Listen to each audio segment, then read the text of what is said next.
एक समय की बात है। एक ब्राह्मण दंपत्ति की कोई संतान नहीं थी, जिस कारण वो बेहद दुखी थे। एक समय ब्राह्मण वन में हनुमान जी की पूजा के लिए गया।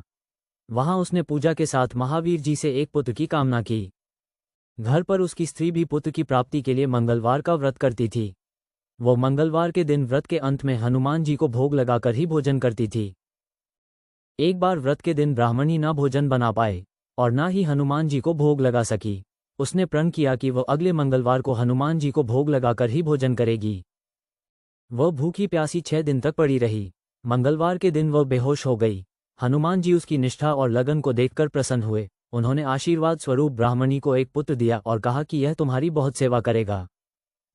बालक को पाकर ब्राह्मणी अति प्रसन्न हुई। उसने बालक का नाम मंगल रखा। कुछ समय उपरांत जब ब्राह्मण घर आया तो बालक को देख पूछा कि वह कौन है। पत्नी बोली कि मंगलवार व्रत से प्रसन्न होकर हनुमान जी ने उसे ये बालक दिया है। ब्राह्मण को अपनी पत्नी की बात पर विश्वास नहीं हुआ। एक दिन मौका देख ब्राह्मण ने बालक को कुएं में गिरा दिया। घर पर लौटने पर ब्राह्मणी ने पूछा कि मंगल कहाँ है। तभी पीछे से मंगल मुस्कुराकर आ गया। उसे वापस देखकर ब्राह्मण आश्चर्यचकित रह गया। रात को हनुमान जी ने उसे सपने में दर्शन दिए और बताया कि यह पुत्र उसे उन्होंने ही दिया है। ब्राह्मण सत्य जानकर बहुत खुश हुआ। इसके बाद ब्राह्मण दंपत्ति प्रत्येक मंगलवार को व्रत रखने लगे।